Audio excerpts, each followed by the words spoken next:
Ticket വാങ്ങി പെസഞ്ഞ് തന്നാലെന്താന്ന് വെച്ചു. ഒരു ടിക്കറ്റ് കൊടുത്തു, അത് പോരാ. 2 ടിക്കറ്റ് കൊടുത്തു, അതും പോരാ.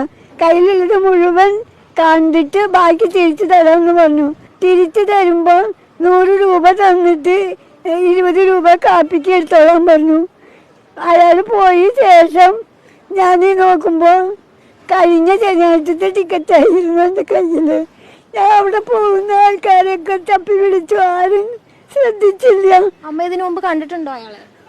കണ്ടതായിട്ട് ചെറിയ ഓർമ്മയാ പറഞ്ഞുള്ളൂ. എനിക്ക് കണ്ടാലും അറിയില്ല, തിരിച്ചറിയില്ല. കണ്ണിന് പരോശാണ്. ഈ ടിക്കറ്റാണ് എനിക്ക് എന്നെ ഏൽപ്പിച്ചത്.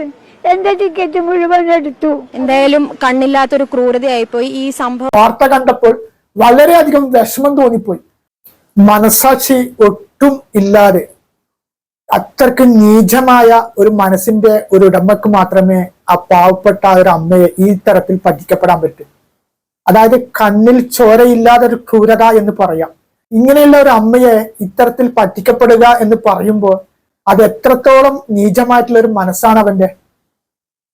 തീർത്തും വയ്യാതായി പ്രായമുള്ള കണ്ണിന് കാഴ്ച മങ്ങലേറ്റ് ഈ സമയത്തും ഇങ്ങനെ ടിക്കറ്റുമായി ജനങ്ങളുടെ മുമ്പാകെ വരുന്നുണ്ടെങ്കിൽ അവരുടെ അവസ്ഥയാണ് ഇത്. ഇവരുടെ ദയനീയ അവസ്ഥമാണ്.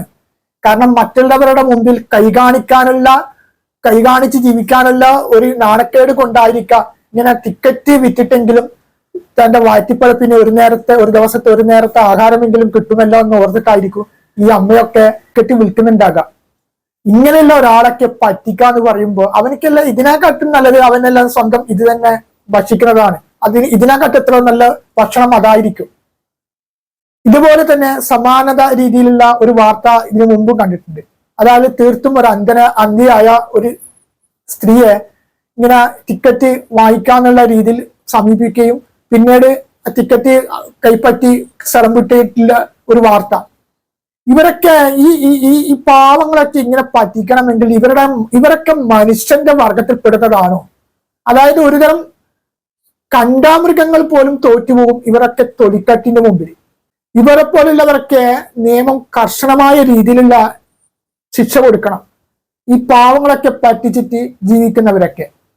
ഈ വാർത്ത കണ്ടിട്ടെങ്കിലും ഈ പാവപ്പെട്ട ഈ അമ്മയെ പറ്റിച്ച ബിരുദനോട് എനിക്കൊരു കാര്യം ആവശ്യപ്പെടാനുള്ളത് മനുഷ്യ സാഹചര്യമാണ്.